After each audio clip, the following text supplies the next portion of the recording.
Hi there, and welcome to Crypto Clarified, Investing in the Truth, a podcast series where we come together to discuss the most captivating headlines and trends in the crypto space. My name is Benjamin Dean. I'm director at WisdomTree's digital assets team. A very special guest today, Lorien Gabel, who's co-founder and CEO of Figment, one of the world's largest blockchain infrastructure and service providers, will be joining me. Everyone knows we love clarifying crypto here, and today we're going to do a deep dive on a topic that's become ultra relevant lately, staking. We're going to talk about what it is, how does it work on the back end, and what should people be thinking about, especially from the institutional investor space. As always, if you have any topics you'd like us to cover in the future, hit us up at cryptoclarified@wisdomtree.com. You can find me at Benjamin Dean on Twitter. And if you're in the US, go to wisdomtreeprime.com, sign up for the waitlist. You won't be disappointed. Before we start the episode, before I ask Lorien to introduce himself, I have to do this disclaimer. This is the shout out to Sam and James in compliance. I need to state the following to clarify. The views and opinions expressed in this podcast are those of WisdomTree and Figment and are subject to change. Anything we present in this podcast is not intended to be relied upon as a forecast, research, nor as investment or tax advice. The information and opinions expressed in this podcast are not a recommendation, offer, or solicitation to buy or sell any securities, and reliance upon them is at the sole discretion of the listener. Please remember, past performance is no indication of future results. All right, housekeeping's done. On to the fun stuff. Lorien, thank you for joining us. It's a pleasure to see you again. It's good to be here. We met, I think, the first time in, where was it? Barcelona at a conference. We kind of met, sort of met. We had an aborted date. I found the wrong Ben, or the wrong Ben found me. And I had a long conversation thinking it was you, until I realized that it wasn't you, and you were wondering where I was. So it was a fun conference, but I'm glad we're actually finally meeting again, and look forward to the dialogue today. So, how long was it until you realized that you had the wrong Ben, and what tipped you off? About 10 minutes, I think. So, just for the listeners, we were scheduled to meet at this conference in crypto conference in Barcelona, and we had never met before, and I ran out of a panel and was looking for a Ben that I didn't know what he looked like, and another Ben came up to me with a name tag and said, "Hey, Lorien, let's have a conversation." So I thought it was you, and nice guy, not too bright, and sat down, and all of a sudden I couldn't figure out why we were talking about insurance, but I was unsure enough about maybe WisdomTree had something to do with insurance that I had missed in the last year or something. So I kind of went along with it for a while until I looked at my Telegram and you had said, "Where are you?" And I was then felt like the dumbest man in Barcelona at that point. So anyhow, there you go. Well, look, I'm going to have to raise this at the next meeting of the Council of Bens. I don't know if this Ben is a repeat offender and Yes. Has been causing extra trouble out there. I think so. You might have to reprimand that Ben. Wasting your time. Yeah, it definitely should not create confidence as CEO of this company that I don't know who I'm talking to at any given moment. But there you go. It is what it is. Hopefully it's not a senility. Not at all. Setting in early. Well, hey, look, thanks for joining us today. It's going to be an excellent episode for the listeners going on a deep dive on staking. Usually when we start these sessions, we always ask the guests to kind of introduce themselves, tell us a bit about how they got into the space. There's always an interesting story there. What brought you into the space? What really kind of interested you to begin with? Yeah, great question. So let's see. I have two co-founders. Both of them have deep engineering background. My CTO, Matt, and Chief Product Officer, Andrew. Both of them are engineers. And this is our fourth startup going back 30 years. I pause because it's slightly painful saying the word 30 years. But we've always been in internet infrastructure. Our first company was a very early ISP in the early 90s before there was even a browser. Yes, there was a time when there was no browser. And then we had a data center company and a cloud security, email security company. And so this is just by way of saying that we've always found an early piece of internet trend or technology, and then because we come at it from the base layer or the infrastructure layer, see if we can go to business. And then, specifically with respect to Figment and crypto, in particular, I think each one of the founders came at it from a slightly different perspective. Our CTO just has a deep interest in distributed computer systems and cryptography. Andrew had some things around privacy and, why can't you send a picture in your email of your new baby without being sold diapers for the next 10 years? And who has to sell me those things. And then I, it's a little philosophical, but, in the early 90s, when the internet sort of, the first version, Web 1.0, blew up, or became very popular, basic things like email, and blogs, etc., and newspapers going online. There really was I think a vision of a disintermediated peer-to-peer communication network that didn't rely on a few large like telcos as gatekeepers, etc., and very expensive other forms of communication. And I think for the first 10 years, maybe to sometime in the 2000s, that vision of a better communication medium for humans was on a good track, I'd say. And then somewhere, I feel like in the mid 2000s, we really have had this centralization of our tech stack, for lack of it, with a whole bunch of now negative externalities that I think we all kind of feel. I don't want to go off too far into left field, but I don't think anyone feels that everything's quite right with the internet. Regardless of how old you are, or what your political persuasion is, or where you live, you kind of feel like there's something not quite right.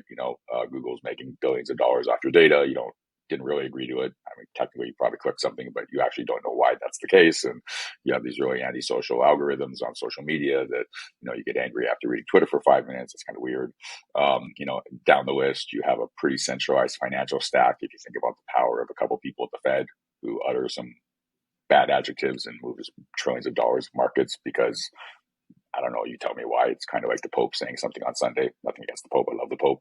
And that, it's really with old 3-year-old data, 3-month-old data. Like the whole thing is kind of just weird when you think about it. And I think we're starting to see more and more of those negative externalities for what was a whole bunch of positive benefits. So that's a long way of saying that I thought maybe this technology could be a counterbalance to some of these trends that I think that are really negatively affecting individuals and society, because there's too much centralization in our financial and in our technical stack, if you will, public, private, etc.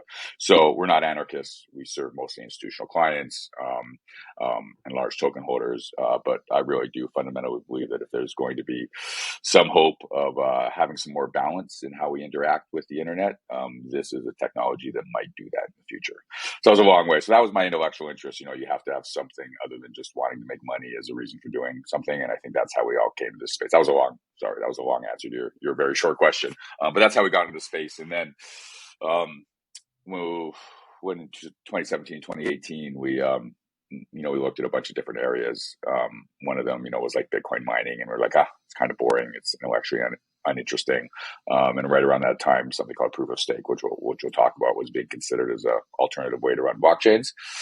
And so we thought, if this actually works, we probably were pretty good at scaling it. And so let's try this. And then sort of, stay around the hoop and see what happens. And, 3 or 4 years later, I guess, any business that's succeeding is part luck and part timing and part skill. And I think we had the right mix at that point. Okay, I'll take a breath. So that was my long answer to a short question. I'm sorry. No, you're quite all right. It's anybody who lived through that period, or anyone who knows their kind of technology history. There were massive dreams in the 90s that this information would be freed. That's right. People would be able to access the world's information from a device, and would ultimately be hopefully kind of a liberating force, something that made people's lives better. Right. It's kind of John Perry Barlow's Declaration of the Independence of Cyberspace, and the WikiLeaks and the cypherpunks.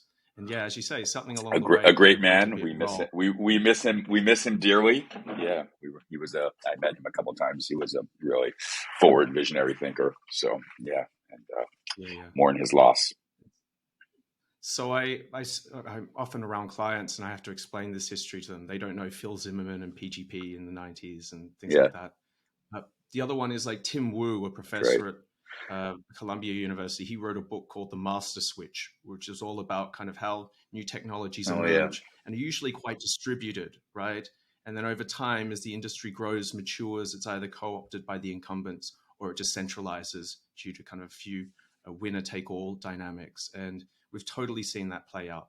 the last 20 years. And I mean, personally, Right. I was interested in privacy online and then cybersecurity, right? How can we rely on this technology if it's spying on us? Yeah. And then how can we rely on it if like all our That's data right. can be pinched, stolen, corrupted? Obviously, when Bitcoin came along and then we saw other networks emerge alongside it, that promise looked like it might come alive again, right? I think that's why a lot of folks work in this space and put in so much time and effort trying to build things that. And it's, and I think it's even more pernicious than that, and that these large sort of gatekeepers, effectively, which there are 4 or 5 of them now, have almost lost control themselves of what they've created, especially around the algorithm front, and that no one really knows why or what they're actually doing, and if it's the right thing for individuals and society as a whole. And so, kind of in the name of selling you more diapers or something. We've really, I think, done a disservice to the possibility of this technology or the internet in general. So it's rather unfortunate. So I hope again, people sometimes pose the frame that, oh, well, decentralized, everything can't be decentralized. That's kind of chaos, and I think I probably agree with that statement. But it's not really a binary. It's not it's not. We're way too much on the centralized end of that spectrum, and so maybe we need to move a little bit toward some decentralization without going into full anarchy. Yeah. So you've mentioned Figment and your co-founders and their backgrounds. Could you give us, at least the listeners, just kind of a very quick synopsis of what Figment is and what precisely you do? Because you're very specialized in something that's becoming more and more kind of prevalent or important these days.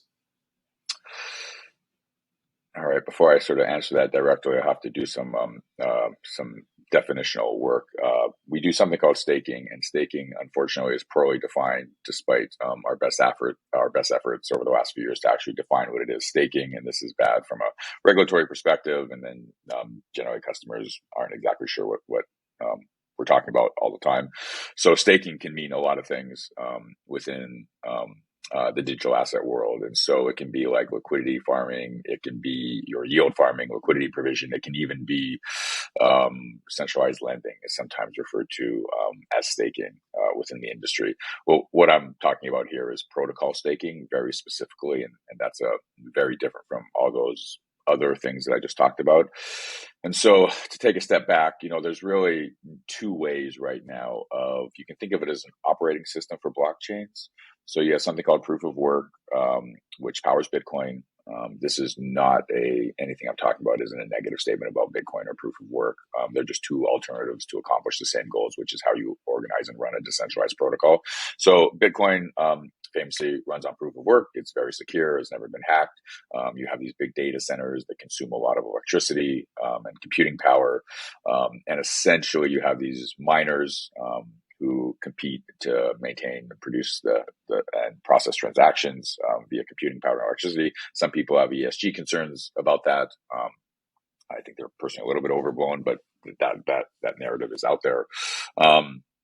And about 4 or 5 years ago, people were trying to figure out if there's another way to secure a blockchain and send a bunch of disparate actors to maintain the ledger and process transactions. And something was called proof of stake. Funny names. They're also called, like, instead of an operating system, consensus mechanisms. That's what they are. It's a mechanism for getting consensus about a ledger. So the name actually kind of makes sense, even if it sounds a little bit weird. And so proof of stake was considered as perhaps a viable alternative. And if you've heard about the merge with Ethereum, Ethereum has just essentially switched, the community has switched from proof of work to proof of stake. There was a big upgrade that happened, or not the final upgrade, but it was called the merge, and it happened, in the last 60 days. And it was kind of a big deal for, us, particularly because really expands our market. Anyone who holds Ethereum is now a potential customer, and for the space in general. So it's a pretty significant event. So that's what proof of stake and proof of work is. I think if you need to know one thing about them, is that, in proof of work, you have these miners who maintain the ledger and process transactions for Bitcoin. And then you have the token holder, and the 2 really, in general, their interests should be aligned, but not always. and they really don't have anything to do with each other. They're two very separate constituencies. With proof of stake, it essentially brings the token holders and the miners together into one function. So if you have 32 ETH, you can spin up a node on Ethereum and then participate in maintaining the ledger and processing Ethereum transactions and sharing in the rewards generated from that activity and the value created. So it really brings those two audiences or participants in a decentralized protocol together, which I think is pretty cool. I don't know if it's the ultimate realization of Satoshi's vision, but I've said it before. But it kind of, now you have, as a token holder, you can choose to actually run the protocol. It's kind of as if like credit card holders, instead of the banks doing it, processing transactions or centralized, each credit card holder could decide to put up a little value and process other credit card transactions. So it's not the best analogy in the world, but I think it works here. So that's really the difference between proof of work and proof of stake. It also perhaps is more scalable, uses less energy. So if ESG is a concern, it has some benefits in that regard. So that's proof of work and proof of stake. And we basically, Figment supplies, if you're a large token holder and a proof of stake token as an institution or as an individual, you hold Solana or Ethereum or Cosmos or Avalanche, then you have a chance to run these nodes, and you can do it yourself, or for a whole various set of reasons, you probably want to outsource it to us. And we're basically the world's leading provider in that area across 60 different proof of stake protocols. Most people don't realize just on the back end kind of what's technically required. And then also if you specialize in that staking back end, like the performance increases and avoidance of penalties. I also find that a lot of people, as I've had to explain proof of stake, get confused. They get confused with some of the things you just talked about, in particular lending. I think that's perhaps because I speak to a lot of institutional investors who are used to this idea of securities lending. And they're like, oh, so it's like securities lending. And it's like, no. It's not like that at all, actually. So being very clear about what it is and isn't is important. And it also sounds like it's also staking is a non-custodial behavior, which is kind of weird coming from a traditional finance perspective. So when you stake, it sounds like you're giving us control of your assets, i.e. your private keys. But those private key, you don't actually do. Other words for staking are actually nominating, delegating, electing. And when you get into those words, what essentially it means is you're giving us the right to run that physical computer infrastructure on your behalf. So wherever your assets are, whether they're self-custody or you hold them with a qualified custodian, when you stake, you don't give us or control, or the act of staking doesn't give anyone else control of those assets. And it doesn't even give them control of those reward flows that you receive. That happens on chain also. So that matters for a whole host of reasons. One, basically from there's been a bunch of DeFi type activities that haven't turned out so well in the past year. Staking or protocol staking is not one of them for that reason. In other words, you always have control of your assets. So you have protocol level risk, but you have that if you own the token anyhow. So so that's another difference, that it's also a non-custodial transfer of those assets. You're basically sort of assigning us the right to run certain computers on your behalf, to oversimplify a lot. It reminds me a little bit of a concept that you might be familiar with. In Berlin, it became very popular about 10 years ago, this idea of liquid democracy, which is essentially where you delegate your vote to different people who are experts in certain topics. And in that way, you kind of marshal delegated voting power behind people who are best equipped to go and make decisions on your behalf. In this case, you're allocating voting power from your cryptocurrency holdings to validators that you think are going to run the network honestly and efficiently, right? And in that way, over time, you'd hope that the best validator nodes end up with the largest stake. You end up with the largest reward for doing an honest and efficient job, and as a consequence, the network's kept safe. That's right. Yeah, it's the problem is not many people know what liquid that's a great democracy analogy. is, so I like that. Right. It falls down a bit. Maybe just say representative and right. That's okay. So, I like that analogy. I might borrow that from you. Confused about though, and the one that they ask me is so where does the staking reward come from? So you've been selected, your node's been selected to validate the net with the new transactions. It does it correctly, and then you're rewarded with new cryptocurrency. And they say, so where does it come from? Does it come from the ether, pun intended?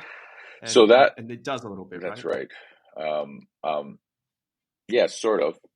It is sort of magic internet money. But the actual amount that you receive is really a function of two inputs.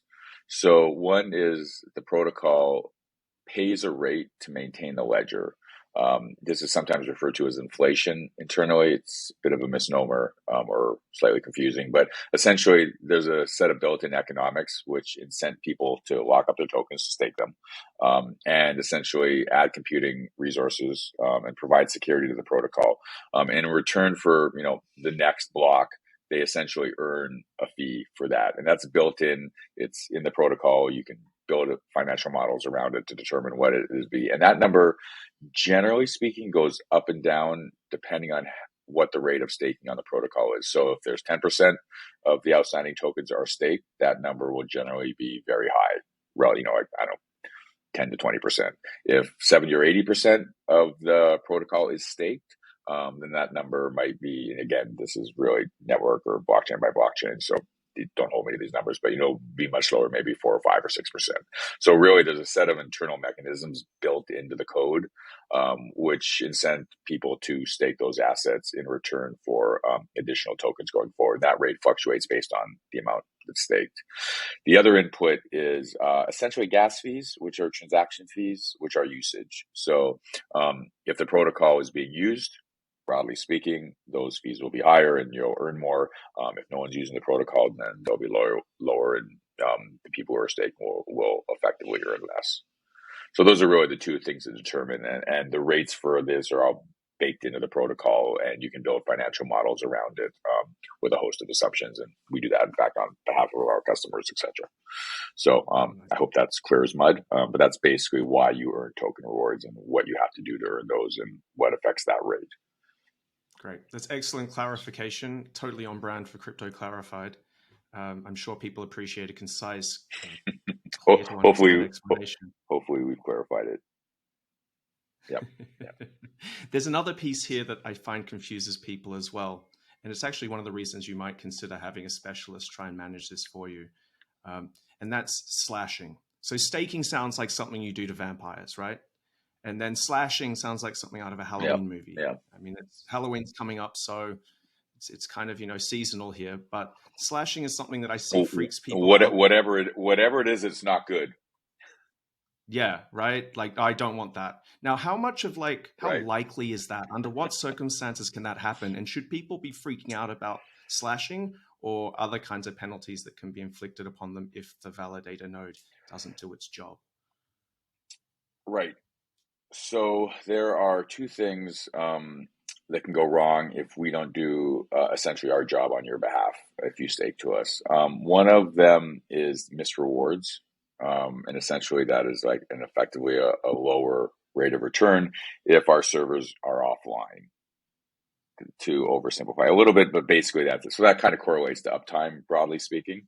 And so, when choosing a provider, you really want to look at their effective uptime compared to the rest of the network, and how, we provide a bunch of data around that to our benefit because we're generally the best operator on a protocol. So, we try to provide that data so customers can compare, us across the protocol and see that effectively their reward rate will be higher because, we do a really good job in that respect. The other thing is this thing called slashing. And it's kind of as bad as it sounds. And effectively, depending on, just as an aside, I use protocol, network, and blockchain interchangeably. I mean the same thing when I say those three things.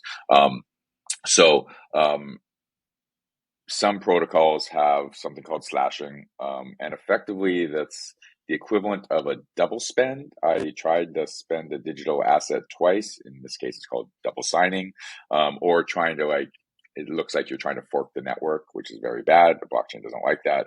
So sometimes in some protocols, you can have a slashing that would cost 1 to 5% of the principal, which is obviously very bad. And so you want to be very careful in selecting your provider based around, insurance, SLAs around that, and probably most importantly, track record. So we've never been slashed. I think I now need to go knock on some wood. Now that I've said it. So we have a perfect operating record across 60 protocols in that respect, and so that's very important. But those are the risks. So there's never a risk of like 50 or 100% of loss. So I should just again, it's not like your counterparty in a lending transaction defaulted, etc., and now you're missing 100%. It is usually 1 to 5%, not good, but also within like a whole host of risky activities you can do with your assets, it's pretty low down on that risk curve if the worst thing happens. But yeah, that's what slashing is. Cool. So slashing is one of like these characteristics of different networks that kind of differentiate them. I can see why some folks who don't follow the stuff as deeply as you or I do could be a bit daunted by it, because you've mentioned a couple of times actually already, what I'm saying here doesn't apply to all networks. So could we just quickly talk about, before we move the topic to something less technical, like what are the differences between the networks, broadly speaking? And how many chains did you say that you folks are operating on? Like you must have a pretty broad panorama of all these differences. We support we support over 60. And that number is not like super relevant, I think, other than to say that we have a very scalable infrastructure at this point, so we can add, blockchains to production at 2 or 3 a month if required on behalf of our institutional clients. So it just really speaks to the scalability of our platform. I would say that most of institutional clients, or the people probably listening to this podcast, really hold like maybe might hold 5 different proof of stake assets. Not all of them, but one of those 5. And that's really, usually an institution starts with Bitcoin, and then the next thing is Ethereum, and then perhaps there'll be a holder of Solana or Avalanche or Polkadot. And then there's a fairly long tail, which gets into more early stage investors or developers or participants. So there's a long tail of newer protocols that are, each has their own function or niche or use case. And so that long tail, we have, a lot of VC clients. And so they're obviously early investors in these protocols. So that's why we support so many, and we can, because we built this platform. But yeah, generally, most sort of at least large institutional investors, it's one of or two of like 5 different of those assets, which I just mentioned. Yeah, absolutely. I mean, the ones who are coming to me now, they're asking about Ethereum because they've read about it in paper over the last couple of weeks. Yep. And you're right. Like most of them are pretty early on in the journey, right? Fair enough. So that is still change. They're here, but yeah, that's right. Bit by bit. Some of them are shocked to find out there's more than Bitcoin. So there really is variance in terms of where they are on the journey. Hey, it's this is what happens with new technology. It takes time to kind of permeate throughout society. Speaking about permeating across society, very quickly when technologies kind of reach critical mass and scale, a certain group of people start to become very interested in it. And those people are in government. They are regulators, legislators, other kinds of parties associated with the technology in question. What's your view, or from where you sit, what are you seeing kind of in terms of discussions amongst those parties? It's always something that people ask me in client meetings, but there's also something where I from where I sit, at least, I see a lot of movement, but I'm not quite sure like which direction it's going in for staking. Right. So I'll answer this question primarily from a North American or American viewpoint, although I think it applies to many Western jurisdictions. I'll first say that, very, very quickly off the top, I'll answer your question specifically eventually. We spend a lot of time with our clients. Our regulatory group, is led by actually Jenny Levine, who's maybe the foremost expert in this area around staking and regulation and crypto assets. And so we do spend a lot of time with our clients and help them get comfortable with that. And we don't provide legal advice and all that stuff, but we do. It is a part of our value proposition. So I'll just throw that in there. If you do have questions, I think we could be helpful, at least pointing in the right direction in that regard if you're thinking about staking or holding these assets.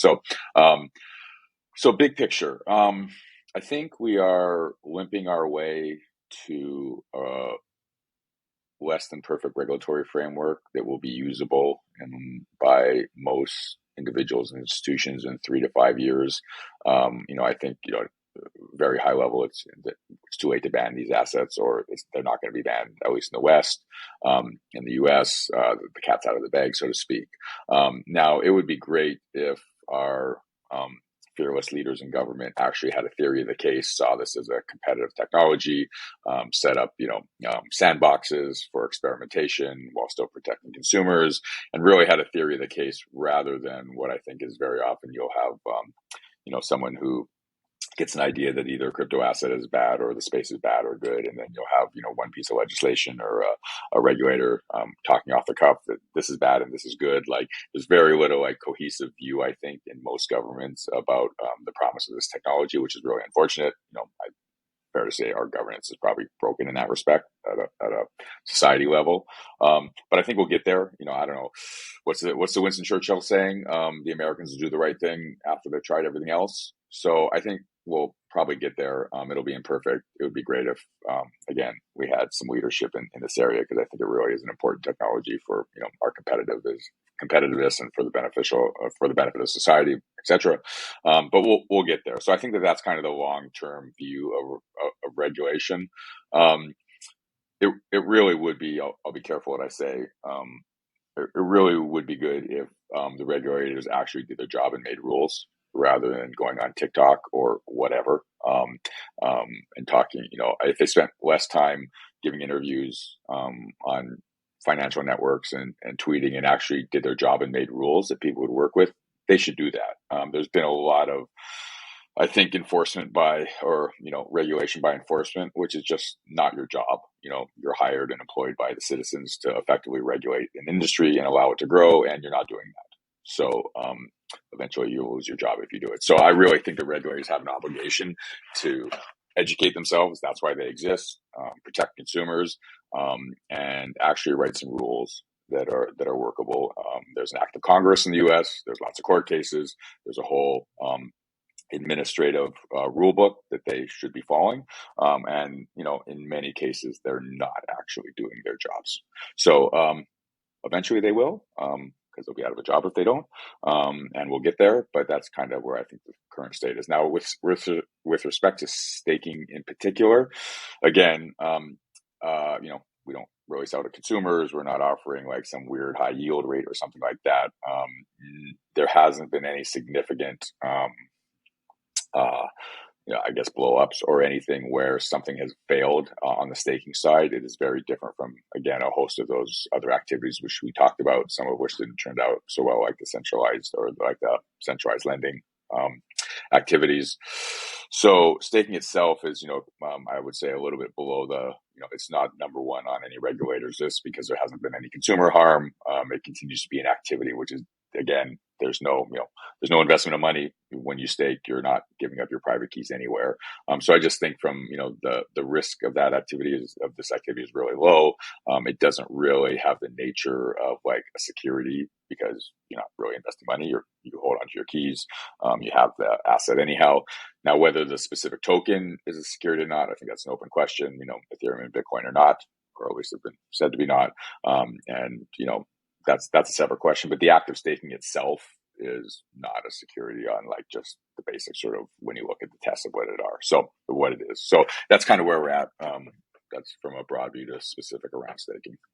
So I appreciate that. I read over the policy documents when they come out, and I noticed that staking's never mentioned. And in a way, that's probably a good thing. It's not so much a question of technology neutrality, but as you're saying, the set of issues that it faces is completely different, the risk profiles and so on and so forth. It's probably a good thing that it's not mentioned or called out explicitly, because that might just lead to kind of unnecessary complexity. At the same time, I wonder if you sat down with some of these folks and asked them if they know what staking is, how many would actually know that it exists and it's a thing. I don't have an answer to that. I think they think it was something else. That's right. And I think they think it was something else. It was centralized lending or DeFi or something like that. So I think that's pretty, we do spend a lot of time on the education front. I hope that we see more of those policy papers, and, I'd like to actually see them taking the time to understand, what participation in a protocol looks like, and it's called staking, and how it's different from other things and why it's risky or not risky. So anyways, I think we'll get there again. It's just going to take a little more work. Yeah, as long as they're not confusing it with lending to start with, because then, with the events of this year with Three Arrows Capital and whatnot, that's definitely Yes. not staking. And to inflate the two would be to kind of tar it with a brush that's just not really, Yep. it's just not correct, frankly. Yeah. I haven't seen that, but it would be, a problem I if think that's that right. were to happen. Yeah, just to put a fine point on it, why it's different from lending is, lending, you obviously have counterparty risk. You've given up, you've lent those assets and give them control of the private keys. In the case of a digital asset, if meteors were to hit our data centers or Figment were to disappear, you would just redelegate your assets. So there would be no loss of assets. So that's like fundamentally different from the activity of actually lending. So that's just to put a very fine point on it. All right, got it. So we're coming a little bit up on time. We can close out the show with something maybe a bit broader than just talking about staking. I'm kind of interested to know from where you're sitting and the work you do and the people you spend time around, like if listeners should cast their eye anywhere in particular in the coming months, are there any kind of topics that have your interest or you think that are places where we might see some action or some changes in the near future? Yeah, so we launched the company in a 2-year crypto winter in 2018, 2019, part of 2020 actually, where really there was a quote depression unquote in digital asset prices, and in hindsight it was actually a great time to launch a company because we could figure out what we're doing and why we're doing it and actually build something. And we're clearly again in, whatever you want to call it, a crypto winter, etc. But what we've seen in general, we tend to, we have some other services of which we can see like developer activity, and we really haven't seen any slowdown we've seen a slowdown in speculative activity, obviously. We haven't really seen a slowdown in developers joining these ecosystems. We see hundreds of developers in the case of Figment using a set of our services, which help them build things on the internet, come in every day. And that really hasn't slowed down that much as far as I can tell. So I think, we've started to see some really useful applications for blockchain, maybe not what anyone anticipated, maybe around stable coins or culturally around art and NFTs, really take hold and continue to grow. And I think that in this market, we have internally, we just talk about keep shipping, don't look at prices, keep building products that customers want. So we'll continue to do that. And I think we're going to just, I don't know exactly what they are. I kind of have some inclination around some privacy communication protocols, VPN services, communication services, which I think are great for decentralized protocols. But I think you're going to start seeing a lot of really innovative applications in this market. In fact, maybe because you have less of kind of the speculative mania, I guess, of last year, and developers can kind of build. Helps sometimes to have calm waters. Certainly, we find the case that we can really focus on our products and our customers in this environment and not be looking at number go up by a dramatic amount every day. So, anyways, I don't know if I specifically answered your question, but I think we're going to continue to see use cases that people didn't really expect or weren't forecasted 3 or 4 years ago, like we did in the last couple of years. And I'm pretty optimistic about that. Yeah, I definitely notice the same thing when I go out to the crypto conferences. I'm around the devs. I've seen it since April. And then, I come back and explain it to folks when they ask for a market update. They say, well, the market's down 50% or something. I say, yeah, well, so are some equities.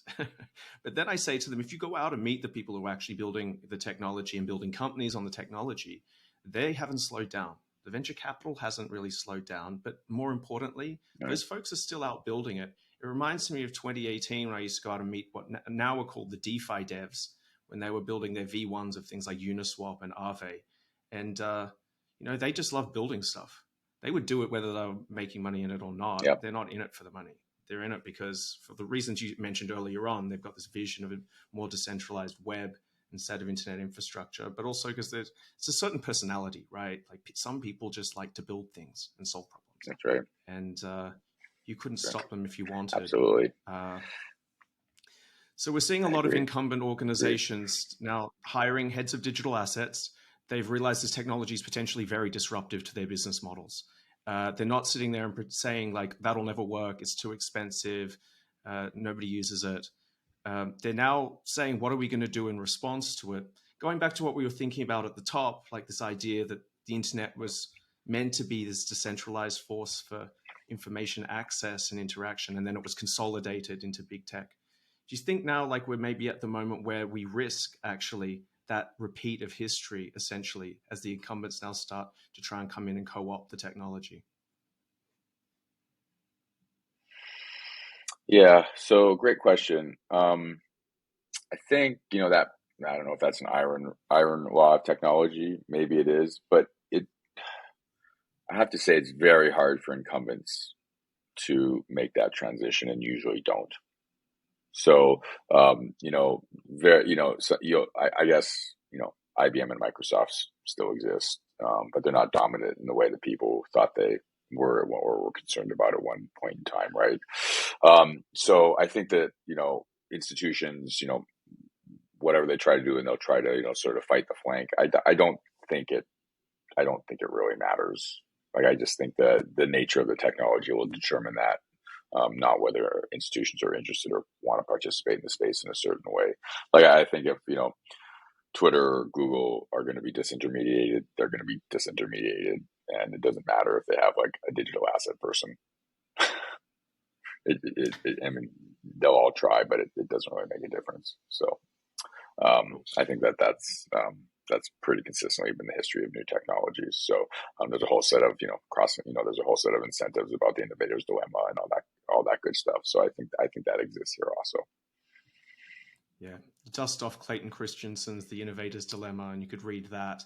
You also just have to look around. I mean, with all Meta's money, they couldn't get Diem off the ground. Microsoft has had its own enterprise blockchain platform that went nowhere. IBM has its enterprise blockchain thing. It went nowhere. So we've already got pretty evident use cases or examples, case studies, I mean, in how it's difficult for the elephants to learn to dance again. Maybe that does give us a little hope. Is there anything that you personally worries you looking forward, or that you think folks have got to be a bit careful of if we're actually going to realize this aspirational vision for how this new technology could like improve people's lives, basically? Well, yeah. I'm just as a founder, I'm sort of paranoid by design, and worry every day that something is going to break or not go right. This is it's part of the job description. Unfortunately, is everything's going to fall apart at any given moment. So other than that, I try to remain stoic in that regard, and generally, because I see people joining the ecosystems and continuing to build, I'm on a big picture, not in any given hour, but on a big picture, I'm pretty optimistic, and continue to be very optimistic. And I've sort of actually never felt of our company in particular and our customers, haven't felt this optimistic since we started the company, basically before we had any customers. So there's nothing really that worries me, a little bit about the regulatory front, and I really would like us to continue to get this out of the way, so that builders can build and we can embrace this new technology. But in general, I feel pretty good about where we're at. Nice, good. Well, we don't want it to like age you horribly unnecessarily, even if it is part of the job description. Some things are and aren't worth it, right? Yes, any final remarks before we call it a day? No, I really enjoyed the conversation. I think we actually did more than your average podcast, and talked about some really interesting big picture topics around technology and society, which I really enjoyed, and was a great conversation. Yeah, well, you'll have to come back sometime if you want to continue to nerd out with me on like the economic and political consequences of new technology. Aside from clarifying crypto, which I love. I've had the master switch. Yeah, that's right. I've had the master switch on my bookshelf for a while, and now I'm going to make me get out and actually read it. So it's a good recommendation. Yeah. Well, if you're flying around, then that's a great thing. If you've got a flight across the Atlantic coming up, there you go. That's your reading material. If you don't read the whole book, it'll at least put you to sleep. Done. Lorien, where can people find you on the interwebs? You're on Twitter? I am at Lorien Tree, Lorientree, which is my middle name. Hippie parents, obviously. And then obviously at Figment.io, you can find myself and the rest of this company that wants to help you stake your assets. Nice one. All right. Well, thank you, Lorien. It's been a pleasure to speak with you. With that, we're out of time, unfortunately. I hope everyone found today's podcast useful and informative. As a reminder, if you'd like us to cover any specific topics in a future episode or to find out more information, please email the slow snail mail way, cryptoclarified@wisdomtree.com. You can find me at Benjamin Dean on Twitter. And for those in the US, go to wisdomtree.com, wisdomtreeprime.com, Prime, wisdomtreeprime.com. Sign up for the waitlist. You won't be disappointed. That's it for another session. Everyone have an excellent day. Lorien, see you soon enough. Thank you.